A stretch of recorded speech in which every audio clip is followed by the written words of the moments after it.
Everyone, मेरे channel में आप सबका स्वागत है। हम देखते हैं कि जुना को वहाँ देखकर दोहा मीका को वहाँ छोड़कर चला जाता है और बेथ मीका को जुना से इंट्रोड्यूस करवाती है कि वो कोरिया की एक्ट्रेस है जिसने बाहर देशों में भी शो किए हैं और अपना नाम कमाया है और वो उनके शो की फीमेल लीड है। और जब वो जेयू के पास जाती है तो उससे कहती है कि उसे अंडर स्टडी एक्ट्रेस की जरूरत नहीं है क्योंकि वो खुद ही सब कुछ कर सकती है। और जेयू उससे कहता है कि वो बस अपने रोल पर ध्यान दे और उसके फैसले में टांग ना अड़ाए। फिर वो स्क्रिप्ट पढ़ते हैं और मीका देखती है कि उसकी घड़ी का टाइम घट रहा था। दूसरी तरफ दोहा उन दिनों को याद करता है जब जुना और वो दोनों एक दूसरे के साथ थे और तब जुना भी म्यूजिकल एक्ट्रेस बनने के लिए स्ट्रगल कर रही थी और क्योंकि उसे कोई भी रोल नहीं मिल रहा था इसलिए उसने सुसाइड करने की कोशिश की, जिसकी वजह से दोहा को एंजाइटी की प्रॉब्लम होनी शुरू हुई। तभी बेथ दोहा के पास आती है और उससे कहती है कि इतने सालों बाद उसे अपनी गर्लफ्रेंड से मिलकर कैसा लगा। पर दोहा कहता है कि वो उसके साथ ये गेम्स क्यों खेल रही है और बेथ कहती है कि ये उसका गिफ्ट है और उसने जुना को एक अच्छा कॉन्ट्रैक्ट दिया जिसकी वजह से वो ये शो करने के लिए मान गई। और क्योंकि वो इंटरनेशनल शो कर चुकी है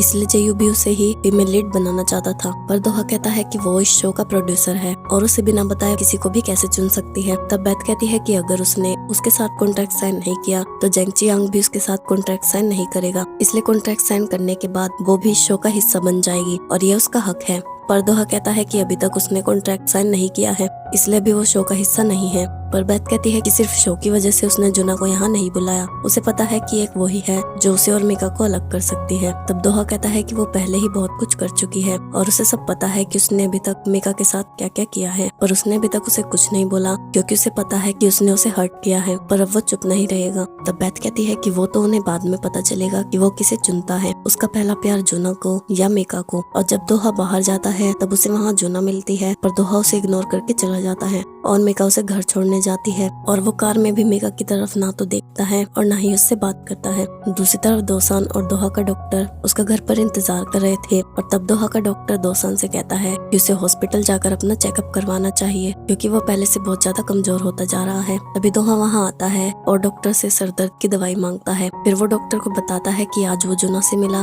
और बेथ ने उसे उनके शो की फीमेल लीड के लिए सिलेक्ट किया है। फिर बेथ मीका से मिलने जाती है और उससे कहती है कि उसे उसका गिफ्ट कैसा लगा और उसका चेहरा देखकर उसे लगता है कि उसके गिफ्ट का असर उन पर हो रहा है। और फिर वो मीका को बताती है कि जुना दोहा का पहला प्यार और उसकी पहली गर्लफ्रेंड थी और वो बहुत गरीब थी और म्यूजिकल एक्ट्रेस बनना चाहती थी और स्ट्रगल कर रही थी और तब दोहा ने उसकी बहुत मदद की और उसे उससे प्यार हो गया। और वो मीका से कहती है कि उनकी स्टोरी उसे किसी से मिलती हुई लगती है और वो कहती है कि उसे लगता है कि दोहा जुना जैसी लड़की ढूंढ रहा था क्योंकि वो उसे भूल नहीं पाया और तब वो उससे मिला इसलिए वो उसे अच्छी लगने लगी।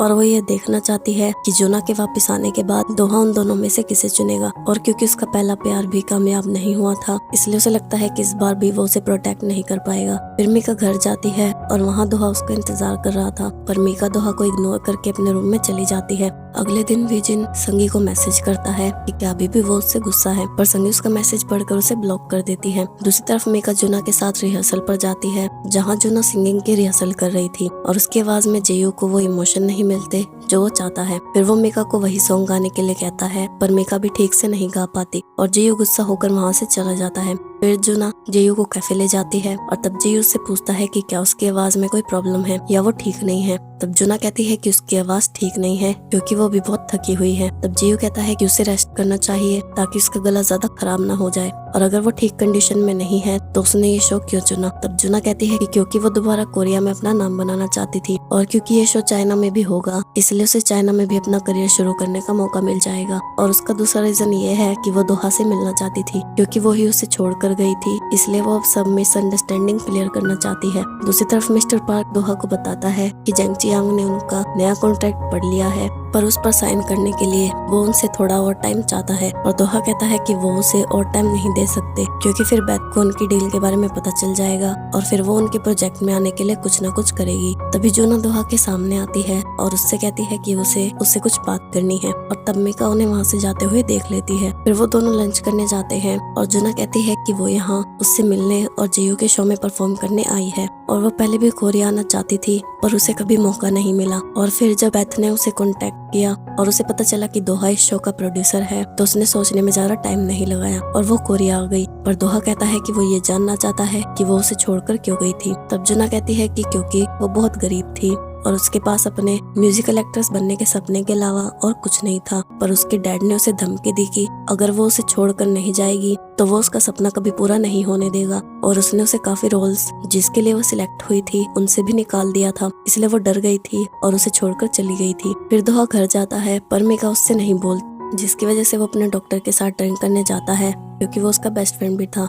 तब दोहा उसे बताता है कि वो जुना के साथ लंच पर गया था। तब डॉक्टर उससे पूछता है कि क्या उसका फैसला बदल गया है, पर दोहा कहता है कि वो कंफ्यूज है। और जब उसने जुना को इतने सालों बाद देखा तो उसके दिल में उसके लिए कुछ फीलिंग्स थी, पर आज जब उसने उसके साथ बात की और उसकी तरफ देखा तो उसे कुछ फील नहीं हुआ, इसलिए वो कंफ्यूज है। अगले दिन जब मीका ऑफिस जाती है तब वो 2 साल की डेथ क्लॉक देखती है जिसमें उसके पास सिर्फ 1 महीने का टाइम बचा था। और तब मीका उससे पूछती है कि क्या वो बीमार है और अगर वो नहीं है तो उसे हॉस्पिटल जाकर अपना चेकअप करवाना चाहिए। तब दोसान कहता है कि आज वो हॉस्पिटल में जाने वाला है। फिर दोसान हॉस्पिटल जाता है और उसे पता चलता है कि उसे फेफड़ों की बीमारी है जो टीवी जैसी होती है पर उससे खतरनाक, और यह उसके शरीर में बहुत जल्दी फैल रही है। पर दोसान कहता है कि उसके डॉक्टर ने उसे बताया था कि वो इसका ट्रीटमेंट कर सकता है और उसे सिर्फ 1 साल से ही ये बीमारी है, पर डॉक्टर कहता है कि ये बहुत जल्दी उसके शरीर में फैल गई है और उसके पास अब 6 महीने ही बाकी हैं, इसलिए उसे हॉस्पिटल में एडमिट हो जाना चाहिए। दूसरी तरफ मीका संगी को बता देती है कि उसने दोसान की घड़ी देखी और उसके पास सिर्फ 1 महीने का टाइम बचा है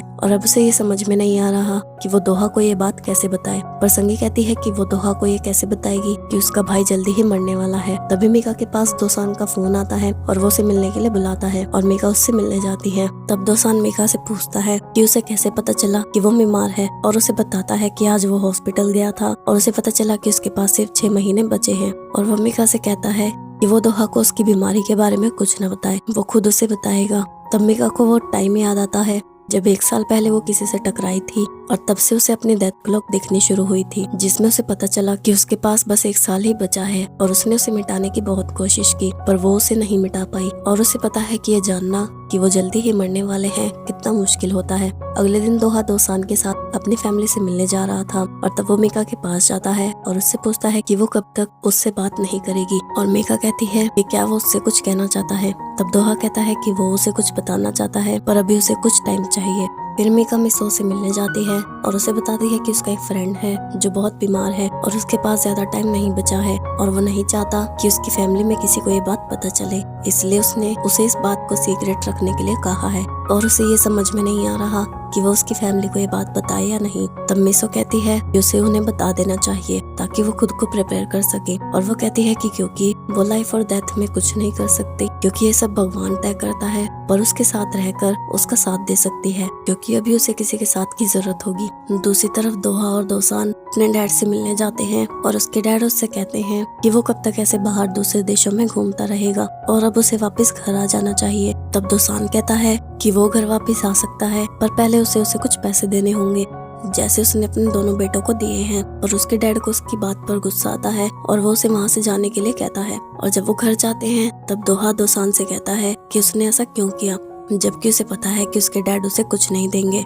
और वो सुबह से देख रहा है कि वो बहुत अजीब बिहेव कर रहा है और अगर उसके साथ कुछ हुआ है तो वो उसे बताए। पर दोसान कहता है कि कुछ नहीं हुआ और उससे अपने फ्रेंड से मिलने जाना है, इसलिए वो दोहा की कार से उतर जाता है। और जब दोहा घर जाता है तब मीका उसका वहाँ इंतजार कर रही थी और तब मीका दोहा से कहती है कि उसे उससे कुछ बात करनी है और वो दोहा को बताती है कि उसका भाई बीमार है और उसे लगता है कि उसे ये पता होना चाहिए कि उसके पास ज्यादा टाइम नहीं बचा है। तब दोहा कहता है कि उसे किसने बताया कि दोसान बीमार है। तब मीका कहती है कि उसने देखा कि उसके पास 1 महीने से भी कम टाइम बचा है। पर दोहा कहता है कि वो झूठ बोल रही है और वो उसके भाई के बारे में ऐसा कैसे बोल सकती है, उसके भाई के साथ ऐसा कुछ नहीं होगा। तब मीका कहती है कि वो दिल से चाहती है कि ये सब झूठ हो और उसका भाई बीमार ना हो। फिर दोहा अपने डॉक्टर को फोन करता है और उससे ये पता करवाता है कि दोसान हॉस्पिटल कब गया था और उसे क्या बीमारी है। और अगले दिन उसका डॉक्टर दोसान की रिपोर्ट उसे देता है और उसे उसकी बीमारी के बारे में बताता है। पर दोहा कहता है कि वो उसके भाई के लिए कोई डॉक्टर ढूंढे, चाहे वो किसी भी देश में क्यों ना हो, वो अपने भाई का इलाज जरूर करवाएगा। पर डॉक्टर कहता है कि अब बहुत देर हो चुकी है और अब उसकी सर्जरी नहीं हो सकती। पर दोहा उस पर भी गुस्सा करता है और मिस्टर पार्क से कहता है कि उसने उससे कहा था कि वो उसके भाई पर नजर रखे, तो उसने उसे कुछ क्यों नहीं बताया और वो खुद ये नहीं जान पाया कि उसका भाई बीमार है। दूसरी तरफ दोबिन दोसान को मिलने के लिए बुलाता है और उससे कहता है कि जब वो इतने सालों से बाहर था तो वो वापस आकर उसके डैड की प्रॉपर्टी में हिस्सा क्यों मांग रहा है। तब दोसान कहता है कि उसे लगता है कि उसे सेटल हो जाना चाहिए क्योंकि वो पूरी जिंदगी बाहर घूम नहीं सकता और जब से वो इस घर में आया है तब से उसने देखा है कि वो उसे पसंद नहीं करता, इसलिए उसकी वजह से ही वो घर नहीं आता था। तब दोबिन कहता है कि जब वो इतने सालों से घर नहीं आया तो अब भी उसे वापस नहीं आना चाहिए था। पर दोसान कहता है कि वो भी उसके डैड का बेटा है और उसका भी उसकी प्रॉपर्टी पर हक है। पर दोबिन कहता है कि वही उसके डैड की प्रॉपर्टी का मालिक बनेगा और दोहा को भी पीछे हटाकर अपने डैड की सारी प्रॉपर्टी को वो अपने नाम कर लेगा। तब दोसान कहता है कि वो दोहा के साथ ऐसा कुछ ना करे क्योंकि दोहा उससे अलग है और वो उसका खुद का भाई है क्योंकि उनका खून का रिश्ता है और उसे दोहा के साथ प्रॉपर्टी शेयर करनी चाहिए। पर अगर उसने दोहा के साथ कुछ भी किया तो वो उसे नहीं छोड़ेगा। फिर मीका दोहा के पास उसे घर लेने जाती है और तब दोहा उससे कहता है कि अगर वो उसके भाई की घड़ी देख सकती है तो उसे रोकने का कोई तरीका उसे पता होगा, वो उसे बताए क्योंकि वो ही उसकी मदद कर सकती है। पर मीका उससे कहती है कि उसके भाई ने उससे अपनी बीमारी की बात छुपाने के लिए कहा था, इसलिए उसे अपने भाई के डिसीजन की रिस्पेक्ट करनी चाहिए और ऐसा दिखाना चाहिए जैसे उसे कुछ नहीं पता और घर जाकर अपने भाई के साथ डिनर करना चाहिए और बातें करनी चाहिए और जो टाइम उसके पास बचा है उसमें उसे जितना हो सके उतना टाइम अपने भाई के साथ स्पेंड करना चाहिए। आगे क्या होता है ये जानने के लिए मेरे चैनल को सब्सक्राइब और बेल नोटिफिकेशन को ऑन कर लो ताकि नई वीडियो की नोटिफिकेशन आपको मिल जाए और वीडियो अच्छी लगी हो तो वीडियो को लाइक जरूर करना। अन्यंग एवरीवन।